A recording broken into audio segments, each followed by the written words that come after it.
오늘 아침의 말씀은 이 세상이 소망의 이유를 물어올 때, 세상이 소망의 이유를 물어올 때입니다. 우리 그리스도인이 세상에 존재하는 이유가 무엇일까? 우리가 세상에 줄 수 있는 축복이 무엇일까를 생각해 보았습니다. 세상을 살아갈 때 사람들은 인생의 어려운 문제들을 만납니다. 더 이상 살고 싶지 않을 때 살아야 할 이유, 방황하는 자녀의 문제, 부부간에 극복이 안 되는 문제, 사람 간의 갈등의 문제 등입니다. 그래서 살아야 할 이유, 소망의 이유, 사랑해야 할 이유를 찾지 못하면 살 수 없을 때가 있습니다. 그렇지 않습니까? 기능적이고 방법적인 문제야 세상이 가르쳐 주죠. 그렇지만 더 근본적인 문제, 우리 인생의 장벽처럼 버티고 서 있는 문제는 더 본질적인 문제입니다. 더 이상 살고 싶지 않은데 살아야 한다면 그 이유가 무엇일까? 정말 사랑할 수 없는 사람인데 사랑해야 한다면 그 이유가 어디 있을까? 그 이유를 찾지 못하면 함께 살지 못하는 것이죠. 그래서 이혼하지 않습니까? 그래서 사람이 가정에서 그 사람을 죽이는 비극도 있지 않습니까? 자살도 있고. 여러분, 우리 삶이, 성경은 삶을 이렇게 세상이 막 좋은 세상이고 이게 멋진 세상이고 잘 되는 세상이라고는 말하지 않습니다. 하나님을 떠난 세상이 길을 잃고 방황하고 슬픔과 죄와 슬픔 가운데 처한 세상이라고 보는 것이 성경의 관점입니다. 그러죠? 여러분, 우리 인생을 살아보면 이렇게 젊은 한때 이것이 장밋빛 꿈을 꾸는 것처럼 살아가지만 우리가 살다 보면 더 깊이 경험해 가는 것은 우리 안에 어떤 그 강한 본성이 있다는 것도 발견하고 이 세상이 타락한 세상이라는 것을 점점 발견하게 됩니다. 그것을 어떻게 알 수 있냐면 좋을 때, 풍족할 때는 그게 안 나타납니다. 그런데 이게 재난이 있다거나 궁핍해질 때는 사람의 본성이 드러납니다. 철저하게 자신의 이해관계를 따라 움직이는 것이죠. 그것은 누구도 외회가 아닙니다. 인간의 악에는 그런 면이 있습니다. 왜냐하면 하나님을 떠난 세상이기 때문에 하나님을 떠난 세상은 궁핍할 수밖에 없습니다. 남에게 나눠줄 자원이 내게 없는 것입니다. 가난해도 부하게 살 수 있는 능력의 원천을 갖고 있지 않는 것입니다. 그러니까 없으면 어찌하든지 남을 뺏어야지 내가 사는 것입니다. 그런데 풍족한 하나님과 연결된 삶은 다른 것이죠. 아무튼 일반 세상은 하나님을 떠나기 때문에 살아남기 위해서 어떤 것을, 남의 것을 뺏을 수밖에 없는 그런 세상인 것이죠. 아무튼 이런 우리가 살아가면서 인생의 그런 장벽과 같은 문제 앞에 놓였을 때 살아가야 될 이유를 찾지 못하면 살 수 없는 것입니다. 그런 문제의 상황에 놓였을 때 어디서 내 인생의 답을 찾을 수 있을까 고민하게 됩니다. 누가 나의 이런 인생의 고민에 답을 줄 수 있을까? 주변을 두리번 살펴봅니다. 그때 우리가 하나님과 동행하는 그런 사람들이라면, 우리 안에 하나님의 영이 충만한 사람이라면 바로 우리에게 찾아온 사람들에게 이 세상을 살아야 할 이유, 소망에 관한 이유를 말해줄 수 있는 것입니다. 저희 어머니는 오남미녀를 두셨는데요, 자녀들이 장성한 이후에도 인생의 어려운 문제들을 만나면 자녀들이 어머니를 찾아와서 상담하는 것을 제가 봤습니다. 믿음이 별로 없고 그냥 세상 속으로 살아간데도 자신이 해결할 수 없는 인생의 그런 큰 문제를 만나면 꼭 어머니를 찾아와서 상담을 하는 것을 제가 어렸을 때도 봤습니다. 또 교회 안에서 사람과의 갈등과 어려운 문제를 만나게 될 때 집사님이나 권사님들이 찾아오셔서 저희 어머니에게 상담하고 가시는 것을 어린 제가 보곤 했습니다. 저희 어머니는 배운 것이 별로 없습니다. 그래서 시장에서 물건을 파시는 그냥 평범한 그런 여인이었어요. 그런데도 교회 안에서 어떤 갈등과 분쟁이 있고 어려움이 있으면 집사님, 권사님들이 찾아와서 어머니에게 상담을 하고 가셨어요. 그럼 어머니가 그 갈등을 깨라 이런 말씀하지 않고 참 성경적으로 지혜롭게 이렇게 말씀하시고 그분들이 돌아갈 때는 기쁨으로 돌아가는 것을 제가 보곤 했습니다. 믿음으로 사시는 어머니, 또 기도하시는 어머니였기 때문에 비록 배운 것은 많지 않고 시장에서 장사하시는 분이었지만 자녀들에게, 주변의 성도들에게 마음으로부터 존경받는 모습을 저는 보고 자랐습니다. 오늘 본문에는 바벨론의 느부갓네살 왕이 죽고 그 후대에 벨사살 왕이 통치할 때의 이야기가 나오고 있습니다. 오늘 본문의 벨사살 왕은 그의 아버지보다 더욱 향락에 빠지고 하나님 앞에 교만하고 겸손한 왕으로 나오는 것을 볼 수 있습니다. 느부갓네살 왕은 때때로 이렇게 교만하다가도 하나님 앞에 일깨움을 받고 다시 돌이키고 하나님 앞에 내가 잘못했습니다 이런 왕이었는데, 벨사살 왕은 거기에도 못 미치는 교만할 뿐만 아니라 경솔한 왕인 것을 나와 있어요. 하루는 벨사살 왕이 귀족 1000명을 초청하여 화려한 대규모 잔치를 열었습니다. 여러분 1000명이면 적지 않은 수죠. 1000명이 오는 큰 대연회를 열었다는 것이죠.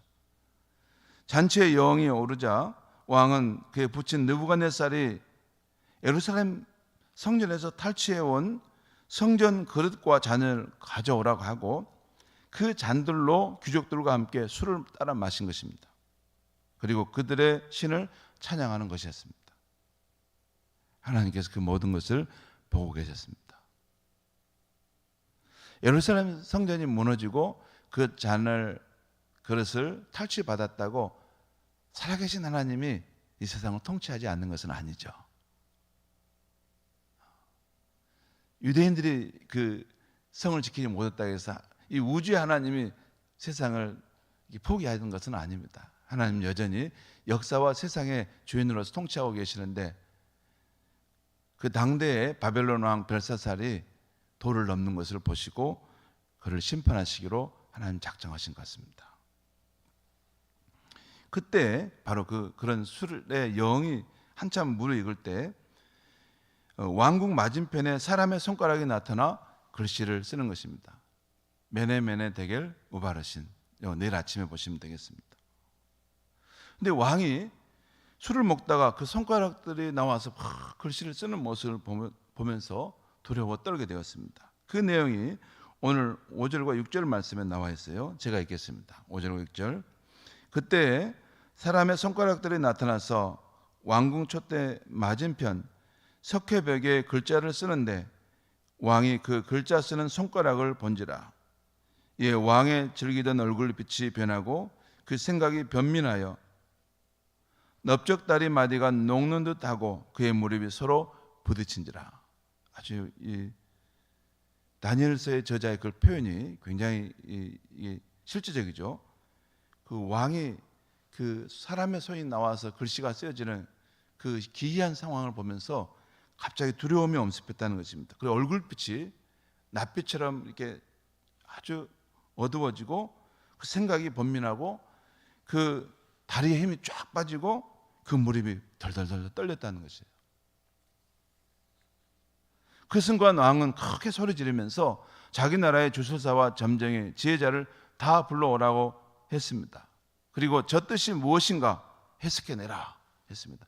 아마 사람의 손이 나와서 메네메네 데겔 우바르신이라는 그걸 써놨는데 나중에 다니엘은 그것을 설명했지만 아무튼 뭐라고 어떤 글씨가 써 있었던 것이죠.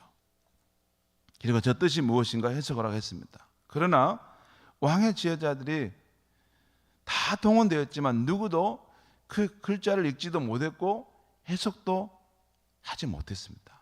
오늘 본문에 그런 내용이 나와 있어요.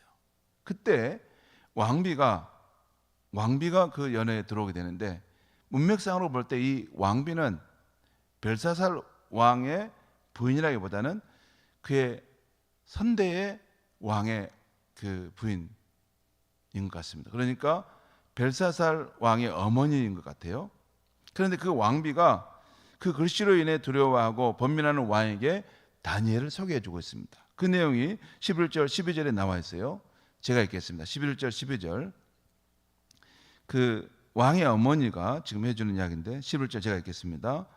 왕의 나라에 거룩한 신들의 영이 있는 사람이 있으니 곧 왕의 부친 때에 있던 자로서 명철과 청명과 지혜가 신들의 지혜와 같은 자녀이다.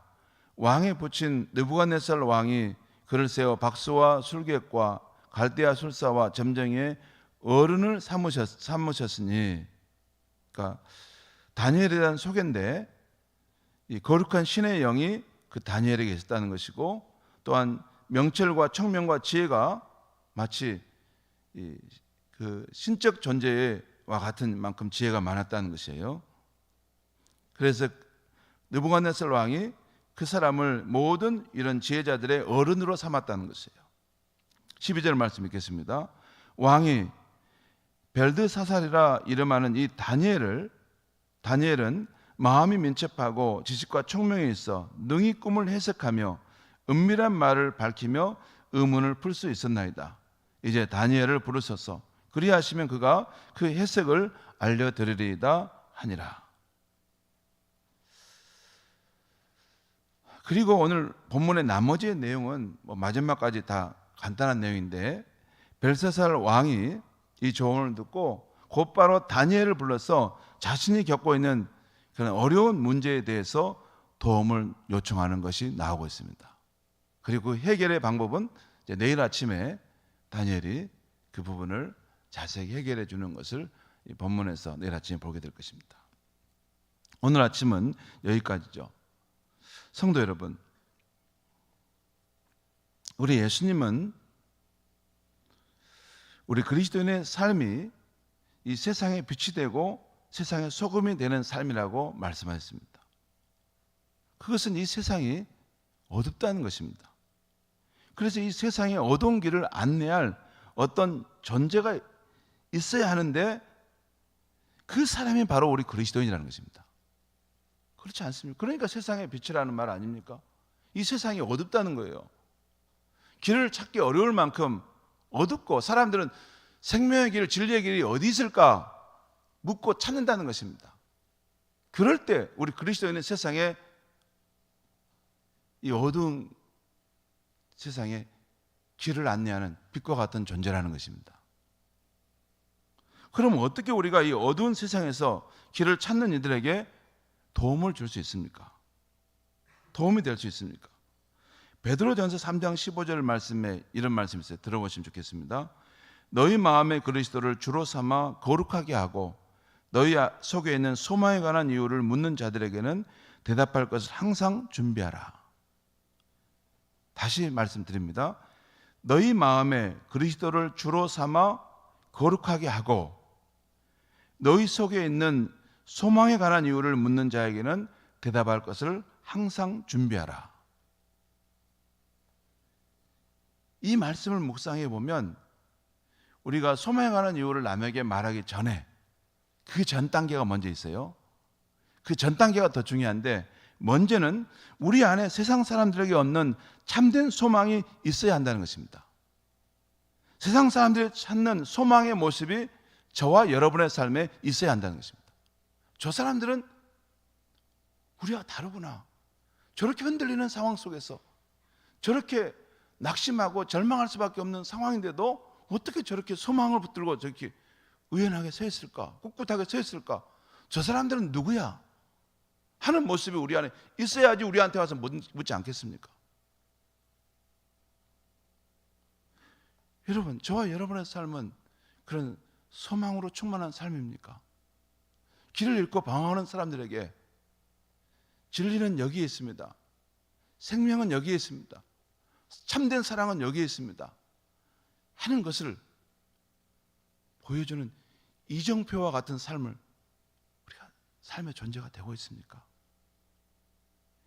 거기까지 안 가 있다면 우리는 아직도 더 성장해 가야 됩니다. 거기까지가 우리가 부름받은 자리입니다.